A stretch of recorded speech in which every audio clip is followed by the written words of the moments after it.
Trip! Love Trip! Love Trip! Mula alas 3 hanggang alas 6 ng gabi. Oh yeah! Sa 90.7 Love Radio. Love Trip! Kasama ang inyong muy delisyosang ka-love team. Mara Tony! Mara Tony! Ikaw, anong trip mo? Say no to luho, say yes na yes sa gala. Wow! Kaya naman, kung marami ka ng pera ngayon, kung sa tingin mo nakaipon ka na, go, gumala ka na. Huwag mo nang hintayin na maubos yan sa mga bagay na luho lang. Ay!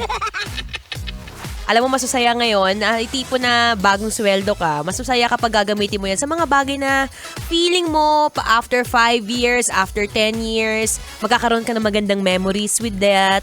Diba? With that. Alam mo yung mga tipong gagala ka with family, gagala ka with your jowa. Mas masaya yon kaysa bumili ka ng kahit ano dyan sa Shopee o Lazada na hindi mo naman magagamit. Diba? Siyempre kapag nakapag-ipon-ipon ka sa buhay, mas madaling kumilos. Given na hindi ka naman masyadong maluho, or kapag may mga time na feeling mo ay this is the right time para ako'y mag-ipon, this is the right time para magbigyan ko naman ng time yung sarili ko makapaggala abroad, o kahit dito lang sa mga local provinces natin sa Pilipinas, why not, diba? Sabi ko nga kanina, since ngayon ito yung oras na maganda talagang bumisita sa Baguio. Bukod sa malamig, masarap na may kayakap. Wow! Masarap din syempre ang kumain. Alam mo, next time pala pag pumunta ako doon, i-share ko yung video ng food trip natin kasi for sure marami kayong masarap na kakainin doon. O, given na strawberry taho, strawberry ice cream. Alam mo yung mga tinatawag nilang balbakwa? Hindi ko alam kung familiar kayo sa balbakwa, pero isa ba yun sa mga natikman nyo na sa Baguio? Bukod sa balbakwa, meron silang tinatawag din na pinikpikan. Pinikpikan. Ang pinikpikan kasi ano siya, manok na pinalo. Yun daw yun. So nag-order ko dati ng pinikpikan. Isa daw siyang parang ang lasa niya ay halong papaitan na parang tinola na sobrang daming luya. Tapos yung manok, kaya siya tinawag na pinikpikan kasi pinalo-palo. Ay naku, kung di nyo pa natatry yun. Must try pag pumunta ka sa Baguio. Masarap kaya yung manok, tapos yung tipong pag hinigo po yung sabaw, talagang sarap. Sarap lalo na kapag malamig yung panahon, di ba?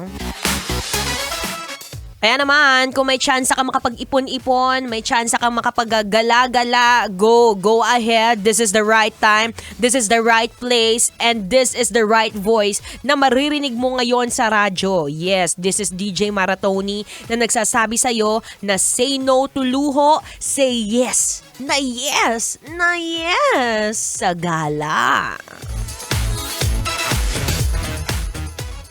Ano pang ginagawa mo? Di mo pa ako kilala, no? Bagong boses? Ay, check mo na ako sa Love Radio Manila Facebook page. It's Maratoni, Maratone.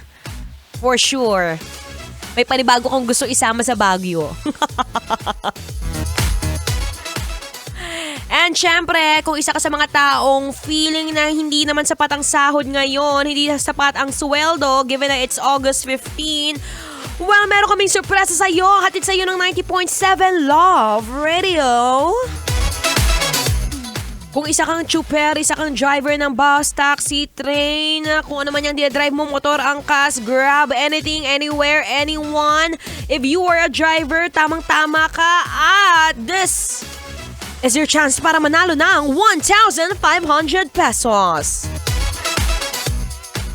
At dahil nga po may ongoing promo ang Love Knows No Boundaries, mamimigay po tayo ng 1,500 pesos dito mismo sa programang Love Trip, hatid ni Mara Tony.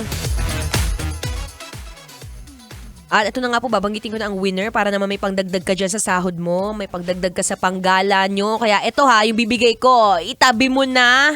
Huwag mo na masyadong gastusin. Kuya, ikaw ang nanalo ngayong hapon. Isa kang taxi driver na may plate number na NFH7190. Congratulations, Jerry Napon! Ayan, Kuya Jerry, claim mo ng iyong prize. At kung gusto mo manalo ng additional 500, magdala ka lang dito ng ID Lace. Let's go! Punta ka na dito, Kuya Jerry. Congratulations! Hintayin kita dito, ha? One and only station. Love Radio. Feel good music. Brought to you by Jeans and Melodies. Kailangan pa bang i-memorize yan? Love Radio. Basic!